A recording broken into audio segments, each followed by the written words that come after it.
Assalamualaikum warahmatullahi wabarakatuh. Hamdan wa syukran lillah, wassalatu wassalamu ala rasulillah, wala hawla wala quwwata illa billah. Alhamdulillah anak-anak, jumpa lagi dengan saya Pak Rafiq ya, di Mapel Pendidikan Agama Islam dan Budi Pekerti. Mudah-mudahan tetap semangat ya belajar, tetap semangat thalabul ilmi untuk mengharap ridho Allah, untuk mencari dan mengkaji cara mendekat kepada Allah. Kita harus belajar melalui ilmu anak-anak. Baiklah, kita awali dengan doa anak-anak. Mari kita berdoa bersama-sama dengan membaca suratul Fatihah. Kita doakan anak, mudah-mudahan kita semua anak-anak, keluarga kita, ayah ibu kita, guru-guru kita, saudara-saudara kita semuanya, tetangga kita, teman-teman sekelas kita, sekolah, keluarga besar sekolah kita, dan warga negara, rakyat di bangsa kita tercinta Indonesia, mudah-mudahan senantiasa mendapat ridho dan rahmat dari Allah, diselamatkan oleh Allah dari segala bala dan bencana ya Allah, diselamatkan dari COVID-19 virus corona. Mudah-mudahan corona segera hilang dari bumi kita ya Allah. Mudah-mudahan saudara-saudara kita yang mendapat musibah diberi kesabaran oleh Allah dan mendapatkan ganti yang lebih baik lagi. Mudah-mudahan kita mendapatkan barokah manfaat fiddin badunya wal akhirah. Yang sakit mudah-mudahan diberi kesembuhan oleh Allah, yang susah digembirakan, disenangkan oleh Allah. Mudah-mudahan kita semua dipermudah memperoleh ilmu yang barokah manfaat ala hadhihi niyatus shalihah biridhaka ya Allah, abi syafaati rasulika sayyidina Muhammad sallallahu alaihi wasallam wa bikaram alaika alhamdulillah syai'ulillahi lana wa lahumul fatihah.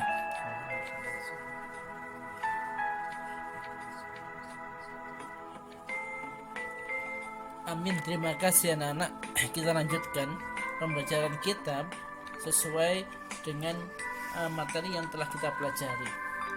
Pada bab ini anak-anak kita awali dengan materi empati. Bagaimana kita bisa merasakan apa yang dirasakan oleh orang lain. Yang empati ini langsung kita terapkan dalam rangka menunjukkan hormat kita kepada orang tua. Itu materi kita yang kemarin. Dan sekarang empati itu kita terapkan juga dalam rangka kita memberi hormat kepada guru. Kompetensi dasar kita anak-anak nanti akan kita ketahui, namun sebelumnya kita awali dengan tadarus Al-Quran anak-anak. Mari kita baca Al-Quran bersama-sama dan akan berkah untuk kita semuanya. Kita awali dengan ta'awudz dulu ya, sama-sama kita baca. Yuk, dalam hitungan ketiga. 1, 2, 3. A'udzu billahi minasyaitonir rajim. Bismillahirrahmanirrahim. Ya ayyuhalladzina amanu la tas'alu an asya'a in tubadalakum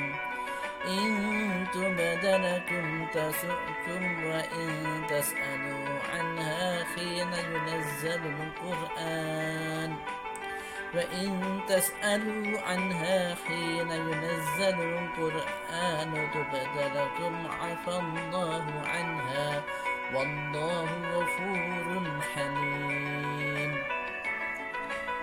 Artinya anak, ikutlah surat Al-Maidah ayat 101 yang artinya, hai orang-orang yang beriman, janganlah kamu menanyakan kepada nabimu saat itu anak hal-hal yang jika diterangkan kepadamu akan menyusahkan kamu, dan jika kamu menanyakan di waktu Al-Quran itu diturunkan, niscaya akan diterangkan kepadamu.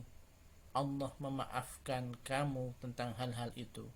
Allah Maha Pengampun lagi Maha Penyantun. Itu dasar kita anak. Nanti kita bahas lebih jauh tentang ayat ini.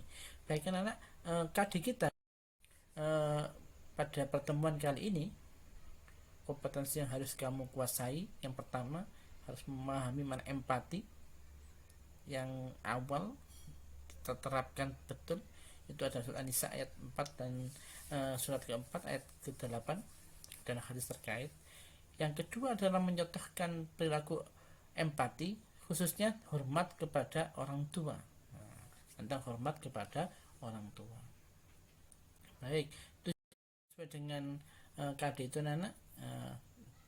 Nanti setelah selesai pembelajaran ini ada 3 hal yang harus kamu kuasai dan kamu pahami betul. Yang pertama tentang makna hormat kepada guru, harus paham betul.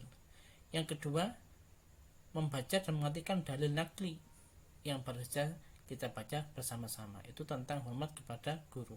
Yang ketiga, kamu harus mampu menampilkan contoh perilaku hormat kepada guru, sekaligus mudah-mudahan kamu bisa mempraktekkan dalam kehidupan sehari-hari. Baik anak-anak, langsung saja kita amati teks dan gambar berikut ini. Perhatikan ini gambar ruang kelas kita. Masih ingat ya? Ini siswa SMP anak-anak. Ini siswa SMP. Masih ingat kamu SD dulu anak-anak? Senang ya belajar di kelas seperti ini. Perhatikan bagaimana para siswa itu memperhatikan bapak guru yang sedang menerangkan. Mereka sangat antusias dan senang sekali. Itu sikap yang baik anak-anak. Kita lanjutkan anak-anak ke berikutnya. Sekarang amati teks ini anak-anak. Tolong diamati teks ini. Perhatikan anak-anak.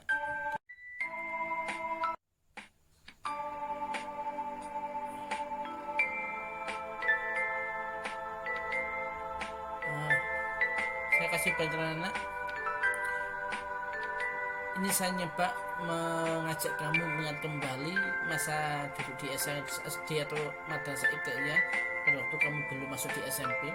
Masih ingatkah enggak kamu anak-anak ketika dulu di SD atau SMP? Kira-kira bagaimanakah situasi pembelajaran di kelasmu? Coba simak dengan kisah yang saya sampaikan berikut ini di bawah ini. Saya punya kisah anak di mana ada Pak Ahmad, seorang guru yang sabar dan baik hati. Seringkali ketika beliau mengajar, ada 2 murid yang bernama Sofyan dan Farhan. Itu selalu bercerita sendiri, guyon dewe, senang bersunda gurau, tertawa dan sebagainya.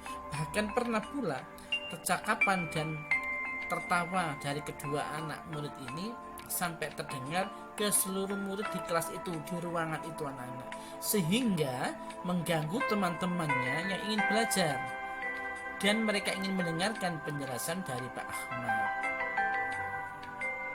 Namun Pak Ahmad tidak pernah marah. Dengan sabar beliau menasihati kedua muridnya agar belajar menghormati orang lain, terutama kepada orang tua dan guru. Dari kisah ini anak-anak, dari kisah ini nyoba sekarang kita. Saya punya beberapa pertanyaan untuk kamu. Untuk pertanyaan ini tidak usah dijawab karena saya ingin menanya keadaan kamu ya. Saya ajak kamu melihat kembali kondisi di kelasmu dulu, di SD atau di MI Madrasah Ibtidaiyah, atau mungkin di tempat ngaji kamu anak-anak, atau mungkin di tempat ngaji kamu. Coba ingat kembali dan telusuri hal berikut. Kira-kira di kelasmu saat itu atau di tempat ngajimu sekarang, berapa banyak dari teman sekelasmu yang memperhatikan guru dan berapa banyak yang tidak memperhatikan guru saat menerangkan pelajaran? Kira bagaimana anak-anak? Insyaallah kamu bisa menjawabnya, bisa mengingat kembali keadaan kelasmu dulu atau mungkin keadaan kelas ngajimu saat ini. Yang kedua anak-anak, mengapa ada temanmu yang memperhatikan dan ada pula yang tidak memperhatikan? Mengapa ya? Mengapa itu masukkan dalam pemikiran kita, dalam pikiranmu anak-anak. Mungkin kamu resapi di hatimu. Mengapa ya ada teman saya yang memperhatikan dan ada pula yang berguru sendiri tidak ingin memperhatikan. Yang terakhir, nyoba kamu ingat kembali kira-kira apa saja yang dilakukan oleh teman-temanmu yang tidak memperhatikan saat guru menerangkan pelajaran. Apa yang dilakukan ya kira-kira? Menurut kamu itu bermanfaat apa tidak? Itu sebagai bahan kajian pemikiran kamu anak-anak. Kamu harus paham itu. Sudah harus bisa membedakan itu baik apa tidak. Untuk mendalami ini anak-anak, coba dieksplor pengetahuan kamu, coba dieksplor lagi, dipertajam lagi anak-anak. Ada tugas untuk kamu. Nah, hal-hal seperti itu kamu diskusikan dengan orang tuamu, atau juga boleh dengan saudaramu yang ada di rumah sekarang ini. Silakan diskusi dengan orang tuamu atau saudaramu, bagaimana seharusnya sikap kita ketika sedang menerima pelajaran di kelas maupun di tempat ngaji. Tanya ayah, tanya ibu yang ada di rumah atau saudaranya. Dapat juga kamu manfaatkan buku-buku referensi yang kamu miliki. Boleh LKS, boleh buku paket. Ya apa ya, dikaji lagi dibaca. Atau kamu punya buku lain, silakan dibaca, tidak apa-apa. Nah, itu coba diskusi ya. Kalau sudah diskusi dengan keluargamu anak-anak, ada ini yang harus kamu perhatikan, yang kamu kerjakan. Hasil diskusi tadi silakan ditulis. Ini tugas kamu sekarang. Silakan hasil diskusi kamu dengan orang tua atau dengan saudaramu di rumah, atau mungkin ada yang rumahnya berdekatan dengan temannya juga boleh. Tuliskan hasil diskusi kamu bersama orang tua saudara tadi di buku tulis PAI. Pendapat bagaimana? Apa sih yang harus kita lakukan ketika kita menerima pelajaran di tempat ngaji atau di kelas normal tentunya ya. Bagaimana sikap kita, bagaimana kalau caranya bertanya, bagaimana waktu guru menerangkan, bagaimana saat kita diberi tugas. Silakan kamu diskusikan dan tulis. Kamu tulis di buku PAI, beri nama, kelas, dan nomor absen. Lalu difoto. Sebelum difoto anak ada tugas berikutnya, nanti di link komunikasi. Setelah kamu tulis, kasihkan orang tuamu anak-anak biar dibaca dulu. Kalau sudah dirasa cocok sesuai, minta kepada beliau, kepada orang tuamu untuk menandatangani tugas kamu. Setelah tanda tangan selesai, nanti di bagian akhir masih ada 3 pertanyaan lagi, evaluasi. Silakan beli tanda tangan lagi yang kedua kalinya, baru kamu beri nama kelas dan difoto, dikirim di grup tugas PAI. Nah, itu tugasnya seperti itu anak-anak. Jadi nanti setiap tugas itu harus dikomunikasikan ini anak-anak. Konsultasikan hasil kerja dengan orang tua, minta tangan beliau ya. Nah, seperti itu. Nah, terus apa kesimpulannya anak-anak pembelajaran kita hari ini? Misalnya menyimpulkan, silakan hasil diskusi kamu itu dengan orang tua atau saudaramu kamu cocokkan dengan penjelasan saya berikut ini berupa program penguatan. Coba perhatikan materi di bawah ini anak-anak. Sekarang pengertian hormat kepada guru. Siapa sih guru itu anak-anak? Guru itu adalah orang tua kedua kita. Orang tua kedua setelah orang tua kandung kita, atau mungkin orang tua asuh kita. Mungkin ada beberapa dari kamu yang ikut kakek neneknya, itu namanya orang tua asuh. Ikut Pak D atau budenya, Pak Lek buleknya, itu juga orang tua asuh. Itu orang tua kita anak sama, karena beliau selalu memperhatikan keperluan kita. Hormati beliaunya. Lah guru sama dengan orang tua tersebut. Guru merupakan orang yang mendidik siswa-siswinya, murid-muridnya untuk menjadi lebih baik dari segi prestasi akademik, non akademik, dan yang terpenting ini berakhlak mulia.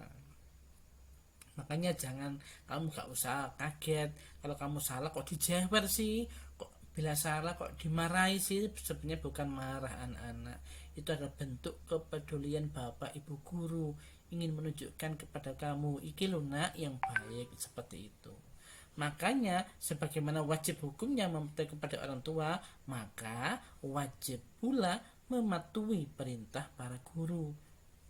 Kalau orang tua wajib dipatuhi perintahnya, guru juga sama anak-anak, wajib dipatuhi perintahnya.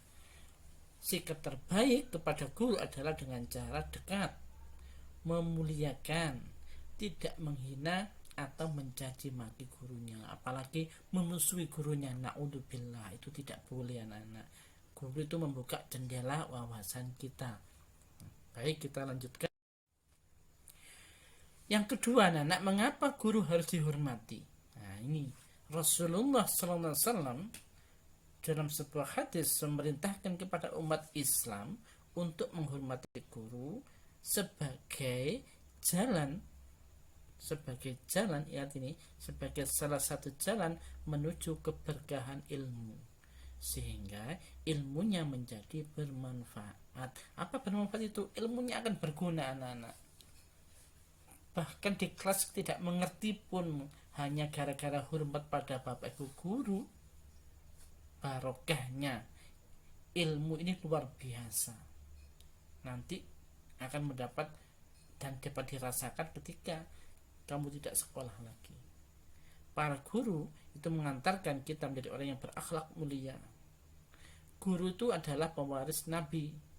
Al-ulama'u warasatul anbiya. Ulama atau para guru itu adalah pewaris para nabi dalam bidang keilmuan.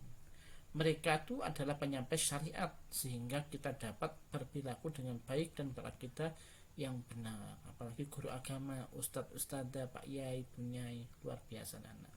Ini hadisnya anak, diriwayatkan dari Al-Baihaqi. Rasulullah bersabda, barang siapa yang merendahkan gurunya akan ditimpakan oleh Allah kepadanya 3 azab, 3 siksa, 3 penderitaan.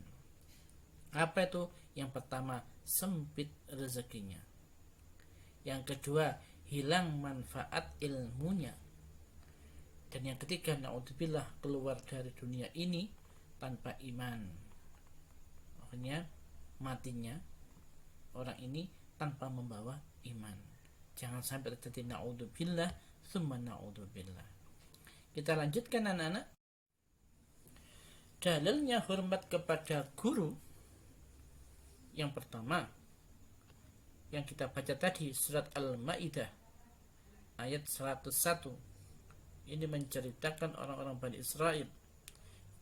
Allah bersabda, a'udzubillahi minasyaitonirrajim. Allah berfirman, a'udzubillahi minasyaitonirrajim, ya ayyuhalladzina amanu la tas'alu an asya'a in tubdalakum tasukum.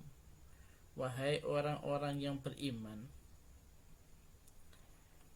janganlah kalian menanyakan sesuatu yang bila dijawab niscaya akan menyusahkan kalian. Surat Al-Maidah surat 1.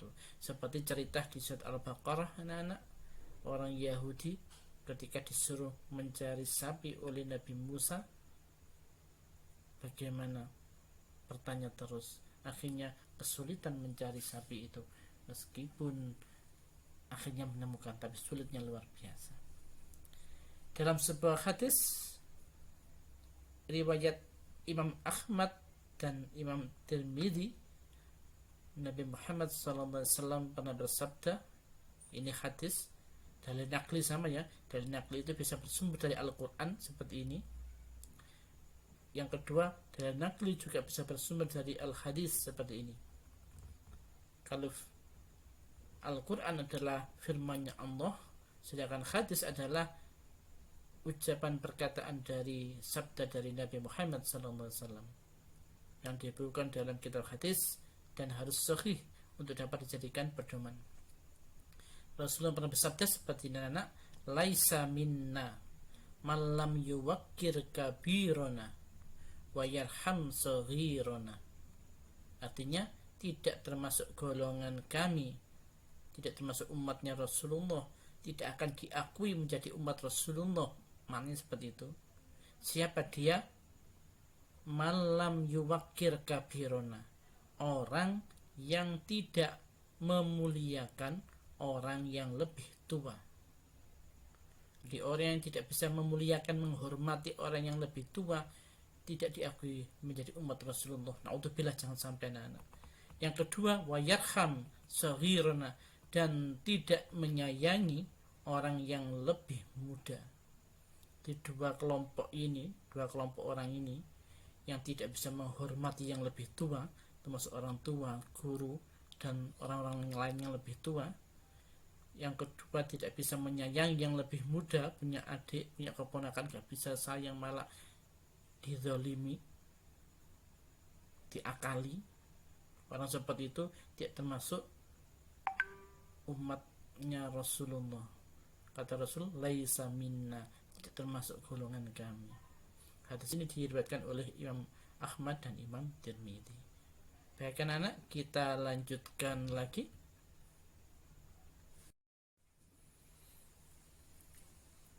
Keutamaan hormat kepada guru.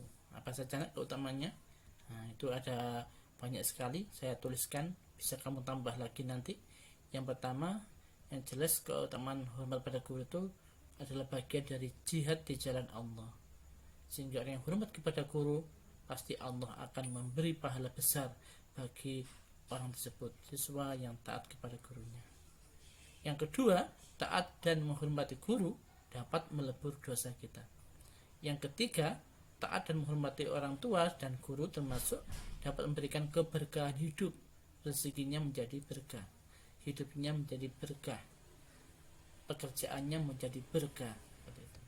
Yang keempat, taat dan menghormati guru bisa menyebabkan seseorang mendapat kedudukan dan derajat yang tinggi di hadapan Allah. Yang kelima, diluaskan rezekinya oleh Allah. Yang keenam, diberikan keberkahan dan kemanfaat ilmu oleh Allah. Yang ketujuh, diberikan Allah iman yang kuat hingga meninggal. Dan masih banyak lagi. Kamu bisa mencari sendiri, boleh buka buku paket atau buku LKS-nya. Baik anak-anak, ini saya beri beberapa contoh. Nanti kamu bisa memperbanyak contoh ini dengan melihat di sekitar kamu apa saja sih contoh perilaku hormat kepada guru atau berbakti kepada guru. Yang pertama ini, siswa datang ke tempat belajar dengan penampilan yang rapi. Penampilanmu rapi anak-anak. Kalau sekolah normal, baju dimasukkan pakai ikat pinggang, pakaiannya bersih, tidak bau. Nah, itu juga termasuk hormat kepada guru. Mengapa? Karena ada aturannya, jangan sampai membuat gurunya marah. Itu salah satu contoh hormat dan berbakti kepada orang tua atau guru. Yang kedua, memperhatikan ketika guru menjelaskan. Nah, kita lihat wajah guru waktu menjelaskan, kita pahami betul. Tidak paham ya pura-pura paham saja. Nanti kalau tidak paham boleh bertanya, silakan bertanya. Yang ketiga, siswa harus malu apabila tidak menaati perintah guru. Harus ada perasaan malu. Memang diperintah gak menjalankan, malu, izin. Nah, karena tidak bisa melaksanakan perintah guru. Jangan sebaliknya, sembunyi agar tidak diperintah. Nah, itu salah anak-anak. Yang keempat, siswa mau bertanya apabila ada sesuatu yang belum mengerti. Itu bagus anak-anak. Salah satu bentuk hormat pada guru. Kalau tidak mengerti, bertanya. Yang kelima, siswa bertanya jangan mempunyai niat buruk seperti mengetes atau mempersulit, atau juga memotong pembicaraan guru. Guru belum selesai menjelaskan langsung dipotong saja. Nah, itu tidak baik anak-anak. Namanya su'ul adab, adabnya jelek, tata keramanya rendah. Selanjutnya, siswa jangan sampai mengolok-olok guru. Mungkin ada gurunya yang terlalu kurus, nggak usah dibilangi, ada kerempeng, nggak boleh. Gurunya gemuk, jangan diolok-olok, gendut gurunya, jangan. Ya, itu tidak baik kan anak. Bahkan mengolok-olok dalam hati pun jangan, apalagi dikeluarkan dalam bentuk ucapan, naudzubillah, itu dosa besar anak-anak. Selanjutnya, tidak meninggikan suara saat berbicara dengan guru. Berbicara dengan guru, suaranya keras sekali melebihi suara gurunya, tidak boleh. Apalagi seperti tadi, contoh tadi, bergurau dengan temannya sampai suara guruan itu mengalahkan guru yang sedang menerangkan di kelas. Itu juga tidak boleh anak-anak, tidak boleh. Nah, seperti itu ya. Selanjutnya, tidak boleh berprasangka buruk, suudzon terhadap apa yang dilakukan oleh guru. Tidak boleh suudzon pada guru. Selanjutnya lagi, hendaklah menghormati guru dengan cara mengikuti pendapat dan petunjuknya yang baik. kalau ada pendapat guru atau bentuk yang baik silahkan diikuti. Tetapi apabila contoh ini seumpama ada guru yang memerintahkan yang jelek, tidak wajib kita patuh. Seperti halnya perintah orang tua yang jelek, menyalahi syariat, gurunya perintah menyalahi syariat, gak boleh main itu guru saya, tidak. Kalau menyalahi syariat tidak wajib taat, tidak wajib patuh, tidak boleh menuruti meskipun kita menolak dengan sopan. Selanjutnya lagi anak-anak, siswa hendaklah memberi salam saat bertemu dengan guru. Nah, bertemu dengan guru ucapkan salam, meskipun berpapasan ketika bersepeda ucapkan salam. Kalau salaman cium tangannya.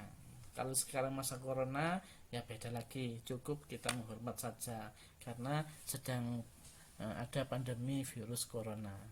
Tapi kalau situasi normal, salim, cium tangannya, seperti itu anak-anak.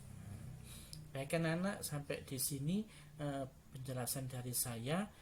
Untuk selanjutnya ada evaluasi lanjutan dari tugas kamu yang tadi anak-anak. Tugas pertama tadi, ada tugas kedua ini dalam bentuk evaluasi anak-anak. Ini kamu kerjakan, nanti ada 3 pertanyaan. Yang pertama, jelaskan secara rinci tentang pengertian hormat kepada guru seperti apa. Yang kedua, tunjukkan beberapa perilaku hormat kepada guru yang pernah kamu lakukan. Nah, dari contoh yang tadi atau mungkin di luar contoh, perilaku apa ya yang pernah kamu lakukan hormat kepada guru. Coba itu kamu tuliskan di buku. Lebih banyak lebih baik lagi ya, berarti kamu lebih sering berbuat baik. Saya ingin tahu. Yang terakhir, yang ketiga, kamu tulis dalil tentang hormat kepada guru beserta artinya. Berarti kalau dalil itu berarti Arabnya ditulis anak-anak ya, tulis Arabnya, kemudian artinya juga kamu tulis. Al-Qur'annya saja boleh, Al-Quran dan hadis yang dibawanya itu lebih baik. Kalau kurang jelas, nanti bisa kamu ulang-ulang video ini. Mudah-mudahan menjadi ilmu yang baru bermanfaat anak-anak. Jangan lupa setelah selesai ditulis di buku tulis, minta tanda tangan kepada orang tuamu, kemudian foto, beri nama dulu, nama kelas, nomor absen, foto, dan kirim ke tugas ya, grup tugas PAI. Jangan jabri anak-anak, nanti tidak terbaca. Kumpulkan di grup tugas PAI kelasmu masing-masing. Sekian dulu anak-anak, semoga ilmu kita baru bermanfaat. Sampai jumpa di pembelajaran berikutnya. Akhiran, wassalamualaikum warahmatullahi wabarakatuh.